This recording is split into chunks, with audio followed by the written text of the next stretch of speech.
தலைநகர் தமிழ்ச்சங்கத்தின்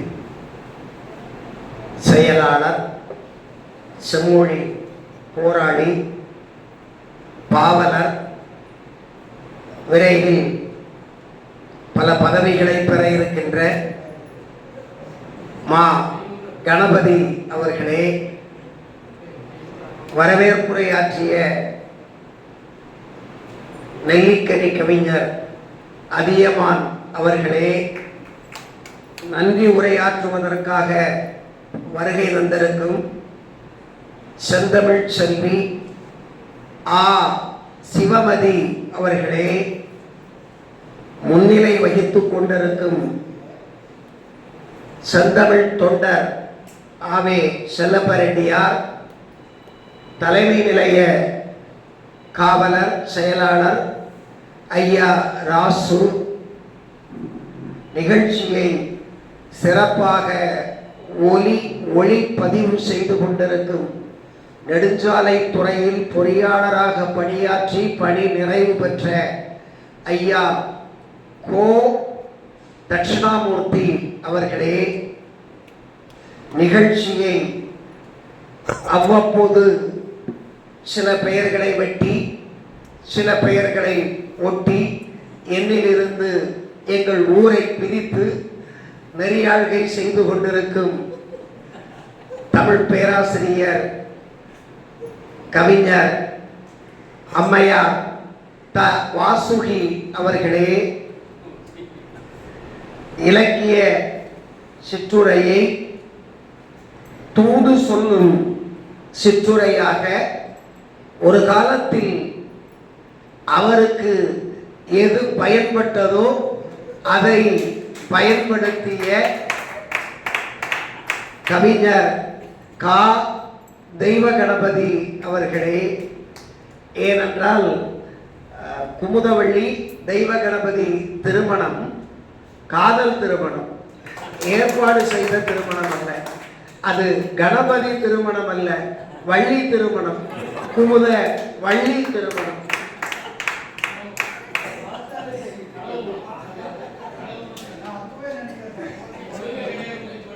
நமக்கு தெரிஞ்சது அது மட்டும்.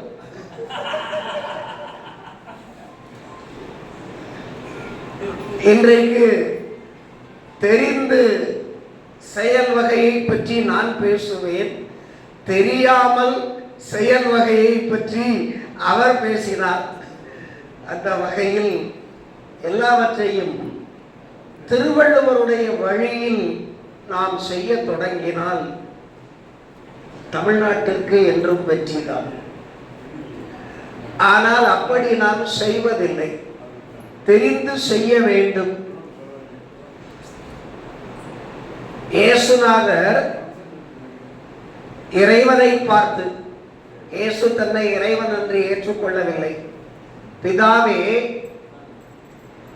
ஃபாதர்ஸ் டேலியா, பிதாவே இவர்கள் செய்வது இன்னதென்று அறியாமல் செய்கிறார்கள், இவர்களை மன்னியும். தமிழ்நாட்டில் நாம இப்ப அப்படி கேட்கறது போல இருக்கு. இவர்கள் செய்தது இன்னதென்று அறியாமல் செய்து விட்டார்கள், தமிழ்தாயே இவர்களை மன்னியும் என்று கேட்க வேண்டிய சூழலில் இருக்கிறது. சிவாஜி கணேசன் பலே பாண்டியா என்று ஒரு திரைப்படம் நடித்திருப்பார். அதில் 3 வேடம் ஏற்றிருப்பார். அதுல ரவுடி வேடம் தான் ரொம்ப நல்லா பண்ணி இருப்பார். பாண்டியன் ஒரு அப்ராணி, அவனை ஜெயிலுக்குள்ள தூக்கி போட்டுடுவாங்க. அப்ப அவரு ஒரு பானையை தலையில கவிழ்த்து கொண்டு யாரை எங்கே எப்படி வைப்பதென்று யாருக்கும் தெரியல, அண்டங்காக்கைக்கும் குயில்களுக்கும் பேதம் புரியல. அத என்னத்தை சொல்வேண்டா, கோபாலகிருஷ்ணன் சொன்ன தம்பியோய் என்னத்தை சொல்வேண்டா என்று சொல்வார். இப்போது நாமும் அப்படித்தான் இருக்கிறோம். ஆள்பவருக்கும் ஆள்வது போல் நடிப்பவருக்கும் உள்ள வேறுபாட்டை அறிந்து கொண்டு செயல்பட வேண்டும். அதுதான் தெரிந்து செயல் வகை. எல்லாத்தையும் தெரிந்து கொள்ள வேண்டும். நான் இப்ப பேசுனதை வச்சு நீங்க என்ன நினைப்பீங்க, இவர் இந்த முதல்வருக்கு எதிரானவர் அப்படின்னு. அப்படியெல்லாம் இல்லை. நான் இதை செய்தா எனக்கு இது நடக்கும் அப்படின்னு தெரிந்து செய்ய வேண்டும். குமுதவள்ளிக்கு ப்ரப்போஸ் பண்ணும் போது உத கிடைக்கும் அப்படிங்கிறத எதிர்பார்த்து தான் அவர் ப்ரப்போஸ் பண்ணணும். அமராவதியை விரும்பினால் அம்பிகாபதிக்கு என்ன கிடைக்கும் என்பதை அறிந்துதான் அவன் அதில் இறங்க வேண்டும். ஒரு அளவு இருக்கு. யாருக்கிட்ட போய் காதல் சொல்றது அப்படின்னு. நடக்காத காதலை சொல்லக்கூடாது. ஒரு புலவன் மகன், கம்பன் என்ற புலவன் மகன். அந்த புலவன் மகன் மன்னன் மகளை காதலித்தால் என்ன நடக்கும் என்று தெரிந்து செய்ய வேண்டும்.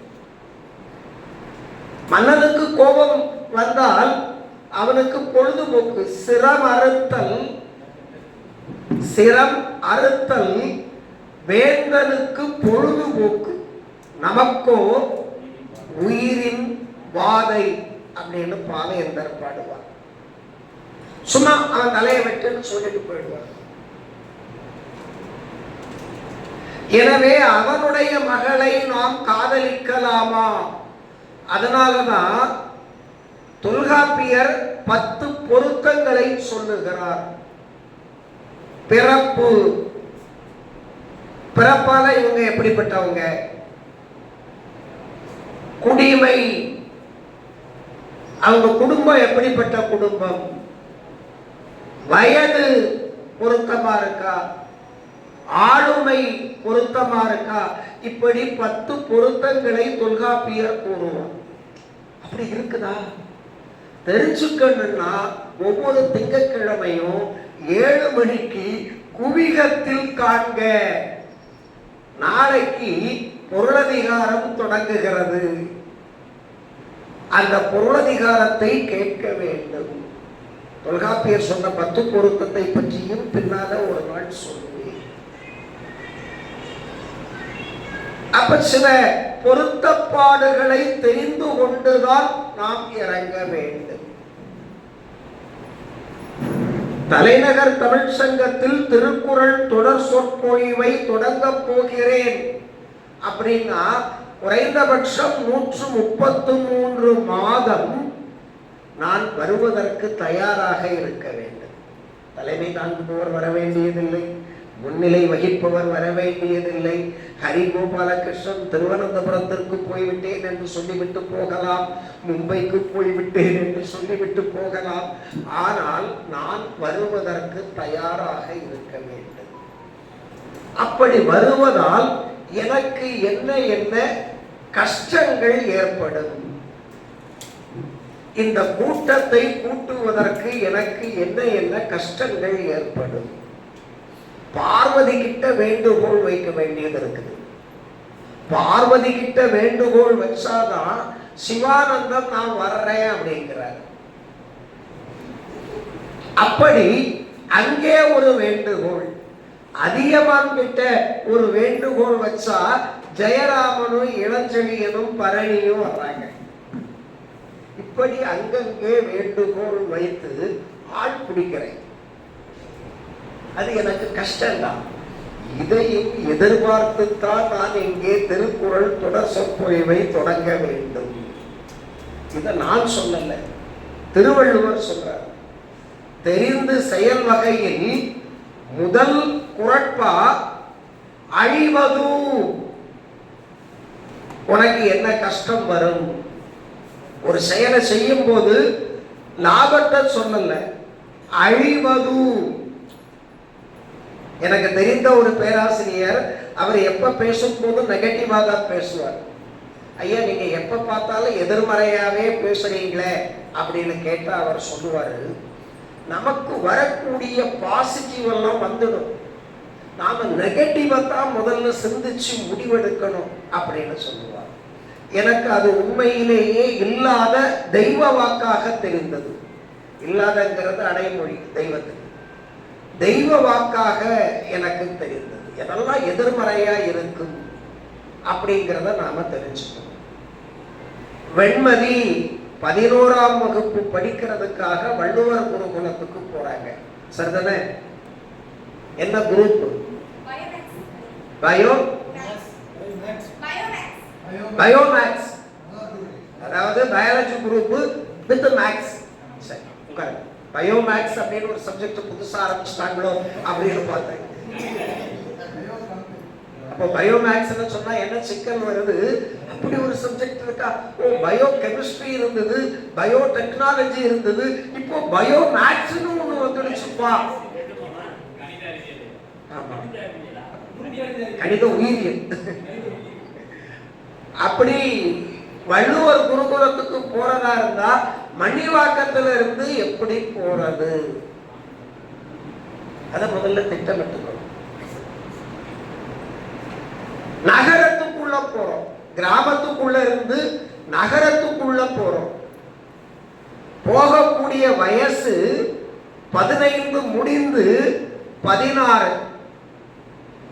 இந்த 16 வயதில் நமக்கு என்ன என்ன சிக்கல் வரும்?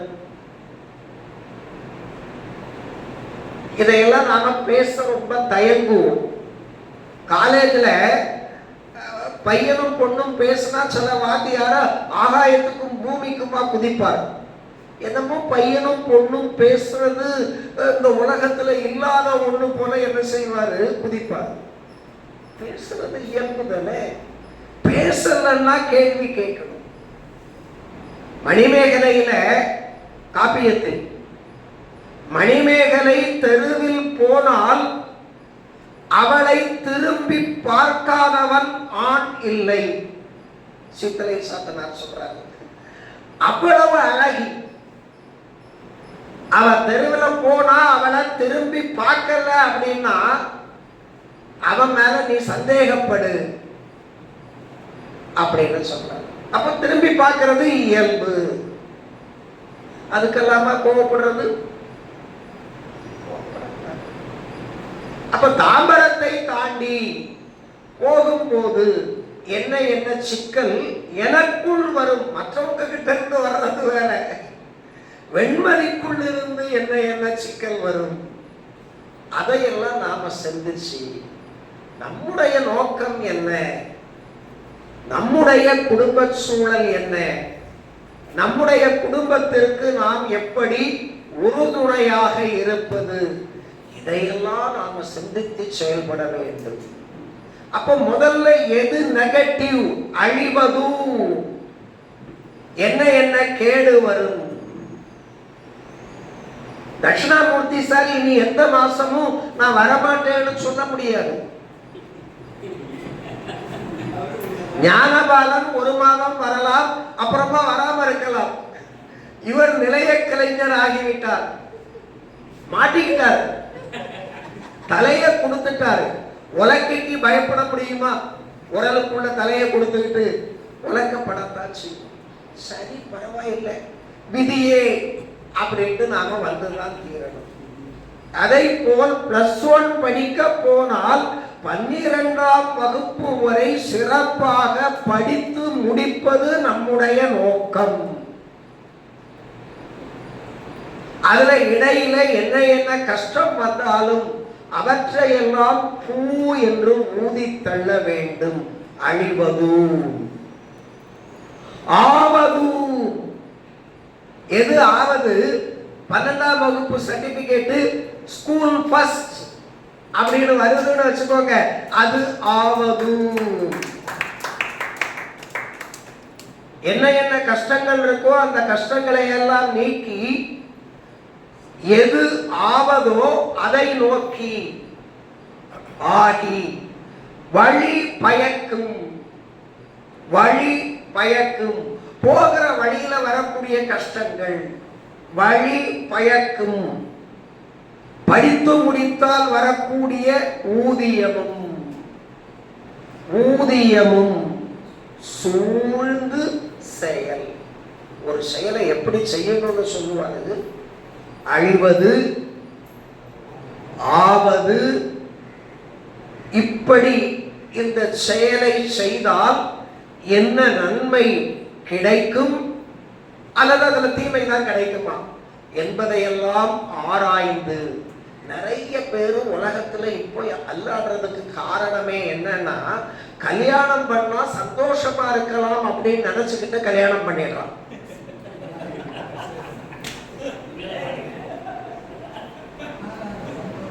ஆனா கல்யாணம் பண்ண நாள்ல இருந்து சந்தோஷம் போயிடுது.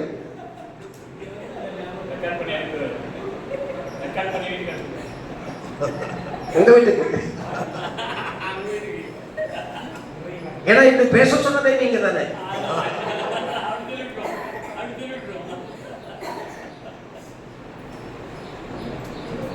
மகிழ்ச்சி அப்படின்னு நினைக்கிறோம், ஆனால் அந்த மகிழ்ச்சிக்கு இடையூறு நிறைய வருகிறது.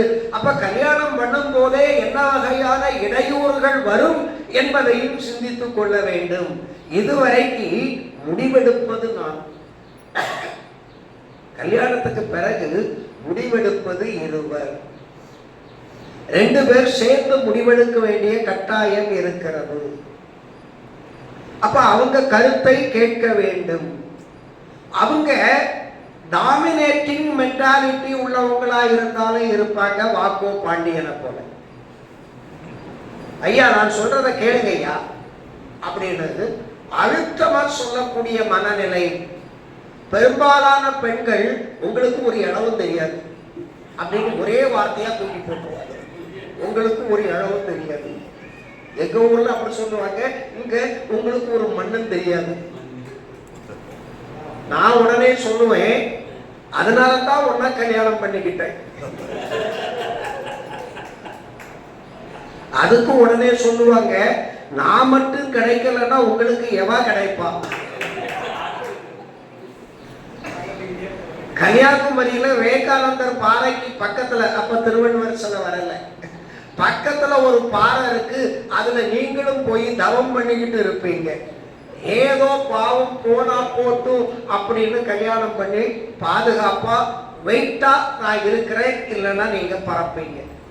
வெயிட்டா நான் இருக்கிறேன், இல்லைன்னா நீங்க பறப்பீங்க அப்படின்னு சொல்லுவாங்க. அப்ப இதையும் நாம சந்தோஷமா ஏத்துக்க தயாராக இருக்க வேண்டும். நமக்கு வரக்கூடிய நோயை போல் தன்னுடைய துணைவிக்கு வரக்கூடிய நோய், அதுக்கும் நாம தான் பொறுப்பு. அதனாலதான் இன்பம் துன்பம் இரண்டையும் ஏற்றுக்கொள்ளக்கூடிய பக்குவம் இல்லறத்திற்கு கட்டாயம். ஐயா இன்னைக்கு மனோன்மணிய சொல்லி ஆரம்பிச்சிட்டார். மனோன்மணியத்துல இல்லறத்தை பற்றி 2 லைன் சொல்றார், 2 அடி.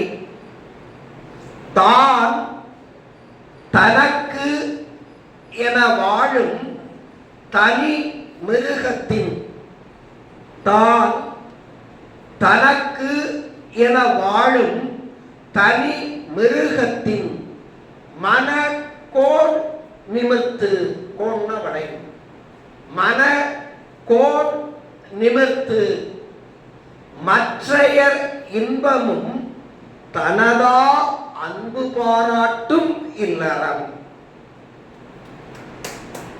எனக்கு எனக்குன்னு வாழ்றது மிருகத்தன்மை.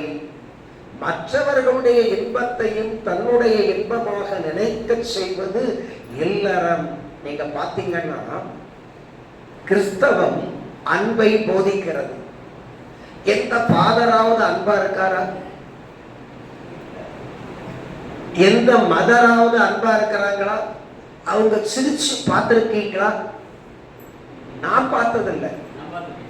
பார்த்திருக்கீங்களா? உங்க அம்மாவை சொல்லல, நான் மதர்னு சொல்றேன். சிஸ்டர் கன்னியாஸ்திரியா? அப்ப சிரிச்சா வேற ஏதோ கோளாறுன்னு அர்த்தம். ஏன்னா அவர்களுக்கு இந்த இல்வாழ்க்கையில் விட்டு கொடுத்தலை பற்றி தெரியாது. நிறைய சர்ச் ஸ்கூல் சர்ச் காலேஜில் பார்த்திருக்கிறேன், கடு கடு கடு கடுன்னு இருப்பாங்க. அவங்களுக்கு ஒரு விட்டு கொடுக்கும் மனப்பான்மை இருக்காது. அண்டை அயலானை நேசி, உனக்கு வருமா துன்பம் நீ யோசி அப்படிம்பாரு இயேசு. அப்ப அவர் மட்டும் கல்யாணம் பண்ணி இந்த அனுபவத்தை பெற்றாரா அப்படின்னா, அவரும் கல்யாணம் பண்ணாமதான் இந்த அனுபவத்தை பெற்றுக்கொண்டார். ஆனால் ஏதோ ஒரு சிச்சுவேஷன்ல துறவியா வந்த இவர்களால் மற்றவர்களுக்காக வாழ முடியவில்லை.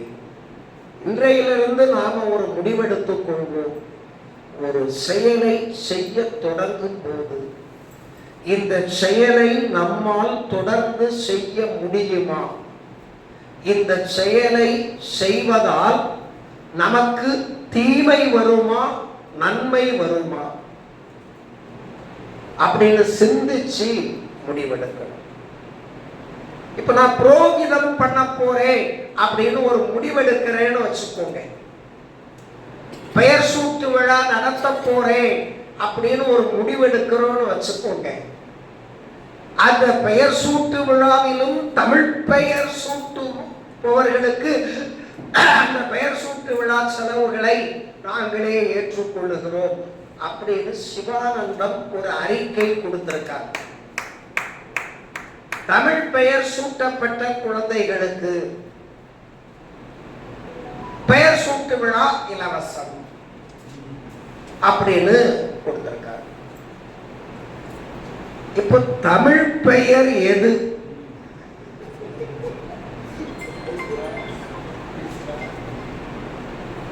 இருக்கா இல்லையா? பார்வதி தமிழ் பெயரா இல்லையா? ஆனா பார்வதி தமிழ் பெயர். இப்ப நான் தமிழ் பெயர்னு சொல்றேன்.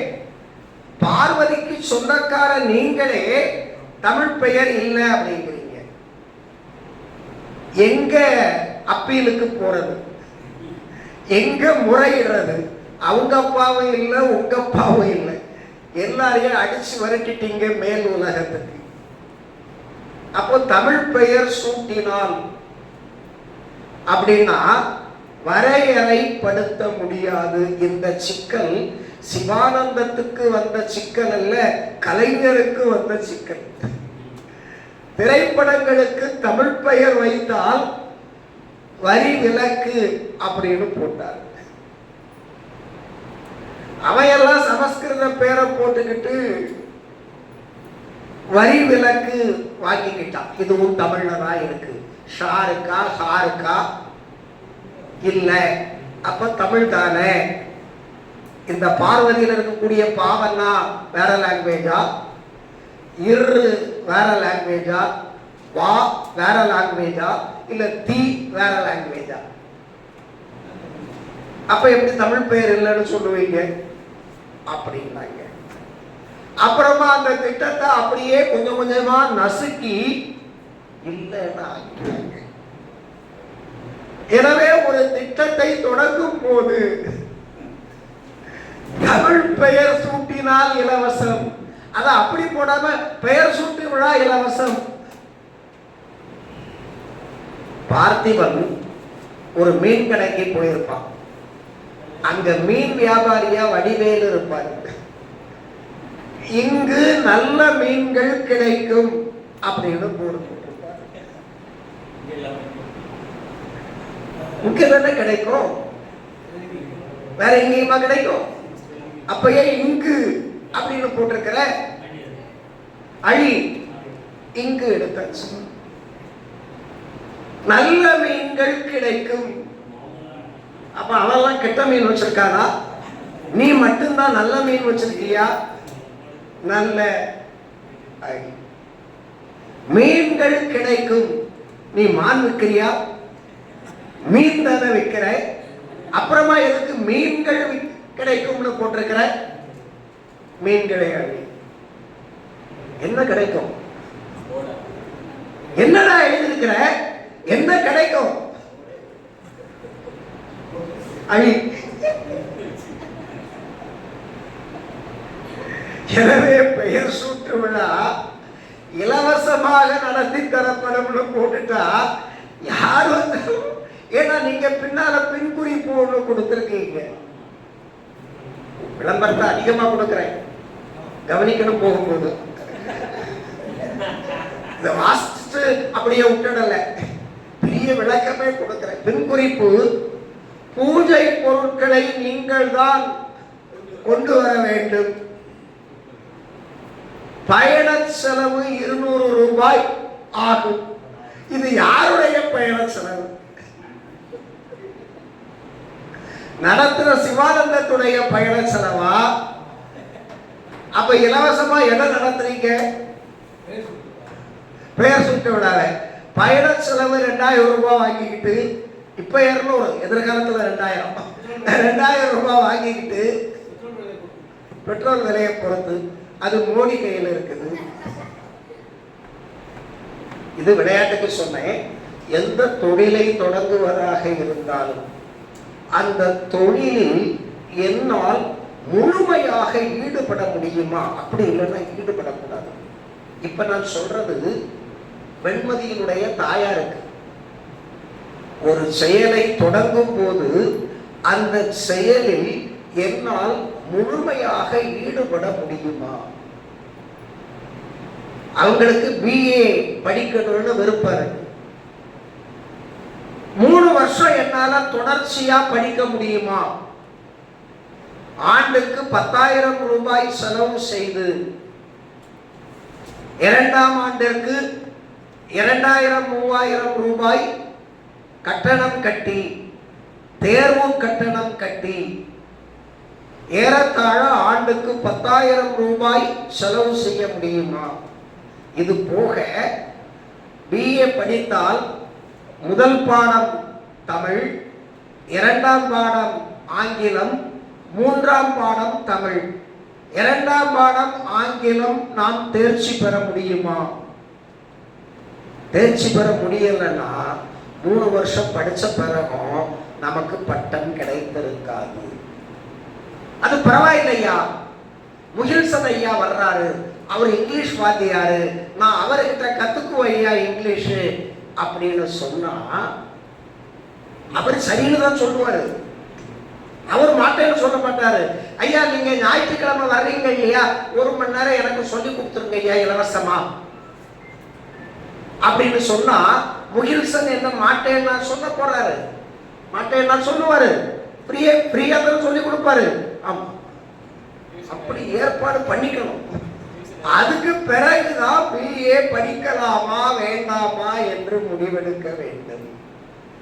ஏன்னா செலவு செய்துவிட்டு அதனுடைய ஃப்ரூட்ஃபுல்னஸ் அப்படிங்கிற விளைவு எப்படி இருக்கும் என்பதை சிந்தித்து வைத்துக் கொள்ள வேண்டும்.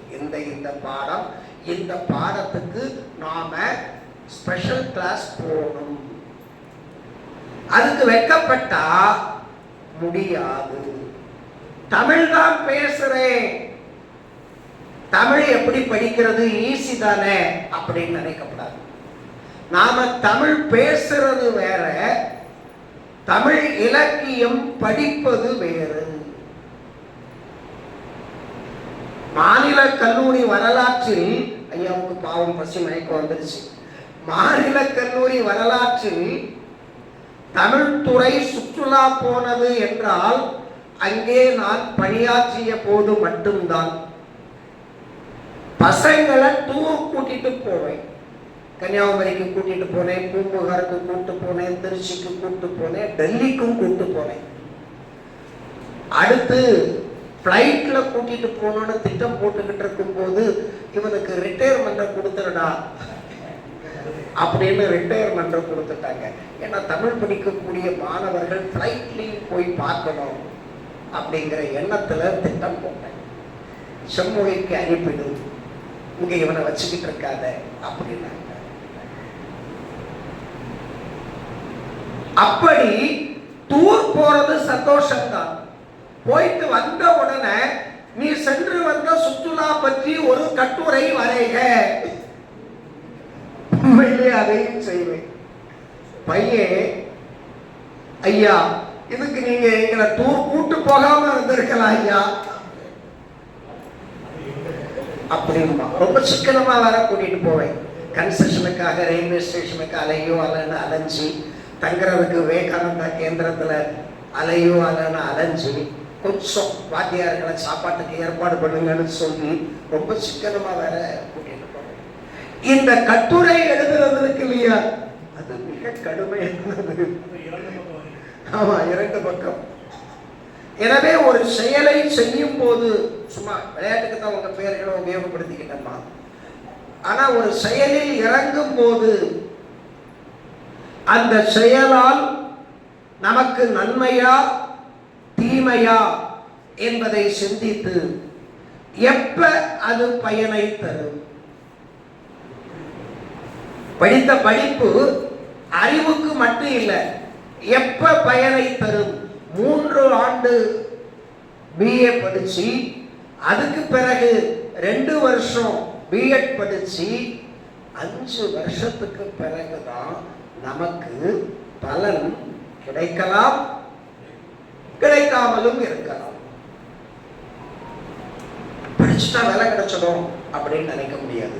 ஆனால் தமிழ் படித்து B.Ed படித்தால் ஏதாவது ஒரு பள்ளிக்கூடத்தில் 10,000 ரூபாய் சம்பளம் கிடைக்கும், அது உத்தரவாதம். ஆனால் 5 ஆண்டுகள் அதற்காக கடுமையாக உழைக்க வேண்டும். அதுக்கு நாம தயாராக இருக்க வேண்டும். இந்த தெரிந்து செயல் வகை இல்லாமல் எல்லாத்தையும் மேல இருக்கிறவன் பார்த்துக்குவான் அப்படின்னு முடிவெடுத்தால் மேல யாராவது இருந்தா தானே பார்த்துக்கிடுறதுக்கு. அப்படி யாரும் மேல கிடையாது. நாம மேலன்னு சொல்றது எதுன்னா நம்முடைய மூளை, அது மேல இருக்கு. அதன்படி சரியாக சிந்தித்து செயல்படுவதுதான் வாழ்க்கை முறை. அதைத்தான் தெரிந்து செயல் அப்படின்னு சொல்லல, வகை, அதை வகைப்படுத்தி செய்யணும். முன்னால செய்யறத பின்னாலையும், பின்னால செய்யறத முன்னாலையும் செய்தா கஷ்டம். சாப்பிடுறதுக்கு முன்னால பாத்ரூம் போனா போயிடும். சாப்பிட்டுக்கிட்டு இருக்கும் போது திடீர்னு இடையில அது வர, அப்புறமா கஷ்டப்படக்கூடாது. சாப்பிட்டு முடிச்சுக்கிட்டு அங்க போயிட்டு ஐயோ வயிறு காலியானாப்புல இருக்க அப்படின்னு நினைக்கப்படாது. இன்னும் கொஞ்சம் சாப்பிடணும் போல இருக்க அப்படின்னு சிந்திக்க கூடாது. எனவே ஒரு செயலை செய்யக்கூடிய முறைப்படி செய்ய வேண்டும். அந்த செயலால் என்ன என்ன விளைவுகள் ஏற்படும் என்பதையும் அறிந்து செய்ய வேண்டும். இது கவிவேந்தர் செந்தமிழ் சித்தனுக்கும் பொருந்தும் என்பதை கூறி, கவிவேந்தர் செந்தமிழ் சித்தன் இப்போது ஒரு அறிவிப்பை கொடுத்திருக்கிறார்.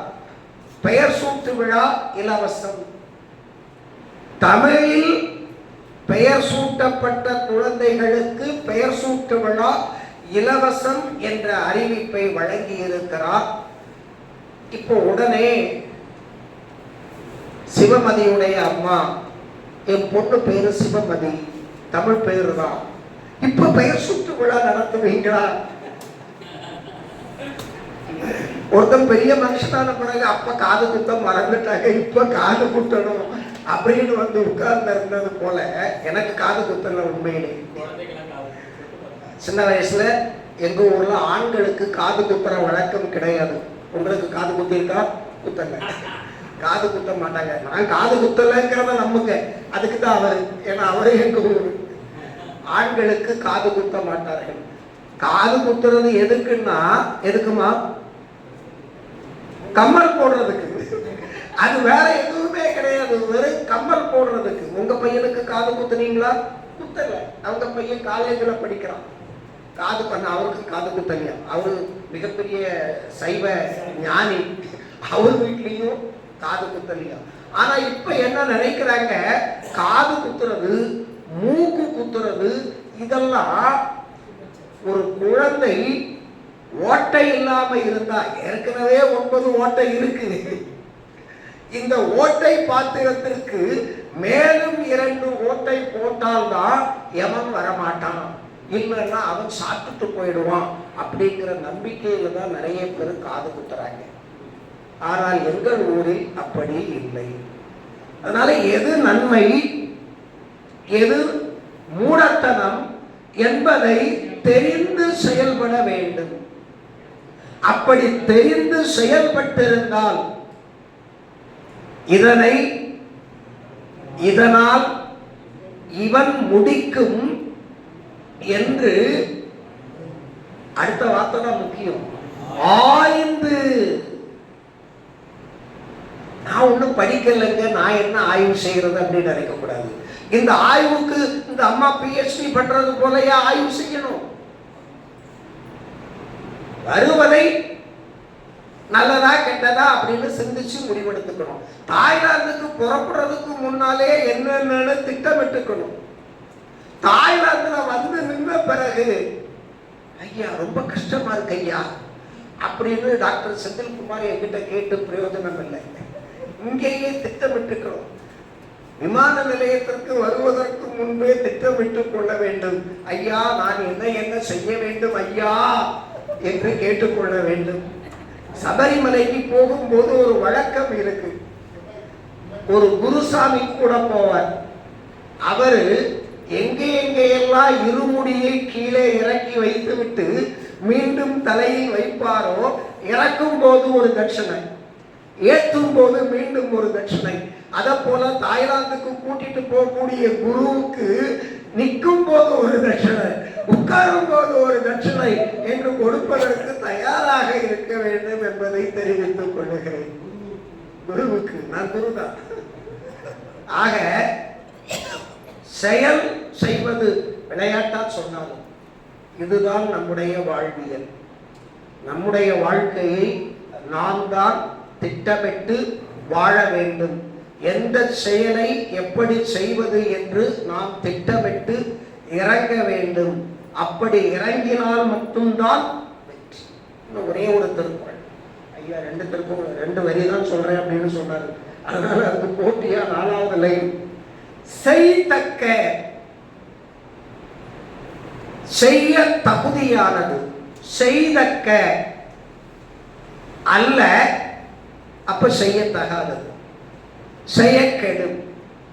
செய்யத்தகாததை செய்தால் அதனால் கெடும். செய்தக்க அல்ல செய்ய கெடும். செய்தக்க செய்யாமையானும் கெடும். செய்ய வேண்டியதை செய்யாமல் விட்டால் கேடு. செய்யத்தகாததை செய்தால் கேடு. ஐயா நான் நல்லா தெரிந்துதான் திட்டமிட்டு செய்தேன் ஐயா, ஆனால் செய்யத்தகாததை செய்து விட்டாய். தாவடிக்கிறது எப்படின்னு இவ்வளவு திட்டம் போட்டால் அது வெற்றி பெற்று என்ன, வெற்றி பெறவில்லை என்றால் என்ன? அதுக்கு அம்மா அப்பா இருக்காங்க, பார்த்து கல்யாணம் பண்ணி வைப்பாங்க அப்படின்னு பொறுமையா இருக்கணும். போற போக்குல அப்படி கல்யாணம் பண்ணிட்டு போயிடக்கூடாது. ஜாதி பார்த்து கல்யாணம் பண்ணி வைக்கணும் அப்படின்னு நான் சொல்லல. காதலுக்கு ஜாதி இல்லை மதமும் இல்லையே அப்படிங்கிறது உண்மைதான், அது நல்லதுதான். ஆனால் பெரும்பாலான காதல் திருமணங்கள் அல்லோல கல்லோலப்படுகின்றன. அப்ப அரேஞ்ச்டு மேரேஜ் எல்லாம் ரொம்ப நல்லா நடக்குதா அப்படின்னா அது இன்னும் அல்லோல கல்லோல. ஏன்னா அங்க சாத்திரத்தை நம்பி இருக்கிறார்களே தவிர, கடவுளை நம்பி இருக்கிறார்களே தவிர, மாப்பிள்ளையோ பெண்ணையோ தீர ஆராய்ந்து பார்ப்பதில்லை. இந்த பையன் எந்த ஊர்ல எந்த பொண்ணை வச்சிருக்கிறான், இவா எங்க எப்படி இருக்கிறா, அதை பற்றி கண்டுக்கிறது இல்லை. அரேஞ்ச்டு மேரேஜ்ல வரக்கூடிய ஒரு கோளாறு இன்று கூட வரும்போது ஹரிகோபாலகிருஷ்ணன் சொன்னார், கல்யாணம் பண்ணி 6 மாசத்துக்குள்ளே அவனுக்கு நோய். கணவனுக்கு எங்க குடும்பத்திலே அப்படி ஒன்று நடந்தது. டாக்டர் மாப்பிள்ளை கிடைச்சா போதும் அப்படின்னு ஒரு டாக்டர் மாப்பிள்ளைக்காக அருப்புக்கோட்டைக்கு போனாங்க கன்னியாகுமரியில இருந்து. அவருக்கு போன் டிபி, மருத்துவருக்கு போன் டிபி 1 மாசத்துக்குள்ள ஆள் அவுட். ரொம்ப சொந்தக்காரங்க இவங்களுக்கு ரொம்ப சொந்தம். ஆக அவர் எப்படிப்பட்டவர்? மருத்துவர் அப்படின்னா உடனே ஒரு மயக்கம். ஒரு பொம்பளை ஒரு ஆம்பளைய பார்க்கறான் அப்படின்னா ஹார்ட் ஷோக்கா இருக்காண்டா, மயங்கிடுவான். அதுக்கு பிறகு எந்த கஷ்டமும் தெரியாது. ஒரு ஆம்பளை ஒரு பொம்பளைய பார்த்தா எப்பா சுண்டுனா ரத்தம் வருண்டா, சுண்டுனா ரத்தம் வருண்டா, அவ்வளவு சிவப்பு. அப்ப அப்படித்தான் பார்ப்பான். அதனாலதான் இந்த இளம் வயதுக்காரர்கள் பார்த்து கல்யாணம் பண்ணிக்க கூடாது. பெரியவங்களா பார்த்தா அழகாத்தான் இருக்கா, ஆனா குணம் எப்படி இருக்கும் அதை பார்க்கணும். அவ பத்திரகாளி போல குணத்துல இருந்தா என்ன பண்றது என்ற எண்ணத்தை அவர்கள் கொஞ்சம் ஆற போட்டு பார்ப்பாங்க. சட்டு புட்டுன்னு கல்யாணத்தை முடிக்கப்படாது. வெளியே தெரிஞ்சா சம்பந்தம் விட்டு போயிடும். நிறைய பேர் அப்படித்தான் நினைக்கிறாங்க. ரகசியமா முடிச்சிடணும். டாக்டர் மாப்பிள்ளை கிடைச்சாரு, ரகசியமா முடிச்சிடணும். அப்புறமா எப்படி தெரிஞ்சுக்கிறது? படிச்ச காலேஜ்ல இவன் படிக்கும் போது எப்படி இருந்தான்னு பிரசிடென்சில கேட்டா தானே தெய்வ கணபதியை பற்றி தெரியும். குமுத வழி அதை கேட்காததுனால கதறாங்க. ஏமா உங்க வீட்டுக்காரரு இன்னைக்கு பேசுறாரு, நீங்க வரமாட்டேங்கிறீங்க, அதனாலதான் ஐயா வரல.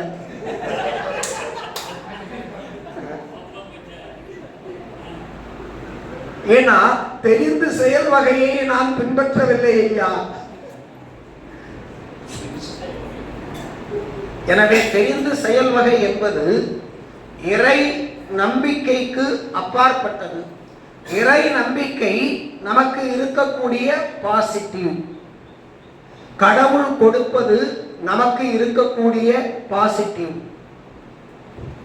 இத செய்யறதுனால என்னென்ன நெகட்டிவ் வரும் அப்படிங்கிறத கடவுள் சொல்ல மாட்டார். பாசிட்டிவ் தான் அவர் பார்ப்பார். நெகட்டிவை நாம தான் சிந்திச்சு பார்க்கணும். ஏன் ஜாதகம் பார்க்கிறோம்? ஜோசியமும் தேசியமும் அப்படின்னு சொன்னார் அவர். ஜோசியத்தை நம்பாத, தேசியத்தை நம்பு. நான் கொஞ்சம் அதுல வித்தியாசமான ஆளு. கடவுளே முன்னால் வந்தால் கூட உங்க வேலையை பாருங்க ஐயா அப்படின்றவை. ஆனால் ஜோதிடத்தை கொஞ்சம் நம்புவேன். ஏன்னா அதை நம்ம வெண்மதி படிக்க போற பயோமேக்ஸ் அப்படின்னு சிந்திச்சு பார்ப்பேன். அது ஒரு கணக்கீடு. இந்த கணக்கீட்டின்படி ஏற்கனவே வாழ்ந்தவர்களுடைய வாழ்க்கை அனுபவத்தின்படி, இந்த கணக்கீட்டில் ஏற்கனவே வாழ்ந்தவர்கள் எப்படி வாழ்ந்திருக்கிறார்கள் என்ற கணக்கீட்டை அவர்கள் கணக்கிட்டு குறிப்பிட்டு வைத்திருக்கிறார்கள். அதன்படி பார்த்தால் இதுக்கு இது ஒத்து வராது. இந்த ராசிக்கு இந்த நட்சத்திரம் பொருந்தாது. ரோகிணி ராசிக்கு ரோகிணி நட்சத்திரம் பொருந்தும். பொருந்தும் அப்படின்னா உங்க தங்கச்சி பொருந்த மாட்டாங்க. ரோகிணி நட்சத்திரத்திற்கு ரோகிணி நட்சத்திரம் பொருந்தும். ஆனால் அவங்க சூடாகும் போது இவங்க கூலாகணும், இவங்க சூடாகும் போது அவங்க கூலாகணும். இப்படி விட்டு கொடுக்கிறதா இருந்தா ஜாதகமே பார்க்க வேண்டியதில்லை. எனவே நெகட்டிவ் என்ன நடக்கும் என்பதை பார்த்து அதற்கு ஏற்றாற்போல் முடிவெடுத்தால் கோபாலகிருஷ்ணனை போல ட்ரிம்மாக வாழலாம். ஏன்னா ஐயா நாங்க ஒரு ஏற்பாடு பண்ணிக்கிட்டு இருக்கோம், நீங்க சேர்ந்துக்கிடுறீங்களா அப்படின்னு கேட்டா நாளைக்கு சொல்றேன் அப்படின்பாங்க. அதுக்கு என்ன பொருள்? இவர் பேசுற மயக்கத்துல நான் மயங்கிடக்கூடாது, நான் நிதானமா சிந்திக்கணும். இவர் எனக்கு போதை ஏத்துறாரு, இந்த மாசம் இவ்வளவு கிடைக்கும், அடுத்த மாசம் இவ்வளவு கிடைக்கும் அப்படின்னு போதை ஏத்துறாரு. இந்த போதைக்கு நான் மயங்க கூடாது. போதை தெரியணும்னா அடுத்த நாள் காலையில வரணும், அடுத்த நாள் காலையில சொல்றேன் அப்படின்னா. அப்பவும் சொல்லாம போதை தெரியல பொண்ணுக்கு சாயங்காலமா போன் பண்ணி, ஐயா ஏற்கனவே ஒரு போதையில உங்ககிட்ட மாட்டிக்கிட்டு இருக்கிறேன், அத மாற்றினது முடிஞ்சா அடுத்து. இது பாசிட்டிவ் நெகட்டிவை தெரிந்து செயல் வகை அதற்கு எடுத்துக்காட்டாக இருக்கிற காரணத்தினால் ட்ரிம்மா வந்திருக்காரு கோபாலகிருஷ்ணன். எழுந்து நின்று உருவத்தை காட்டுங்க சார் என்று கூறி நாம் அனைவரும் எந்த செயலை செய்வதாக இருந்தாலும் தெரிந்து செயல்பட வேண்டும்.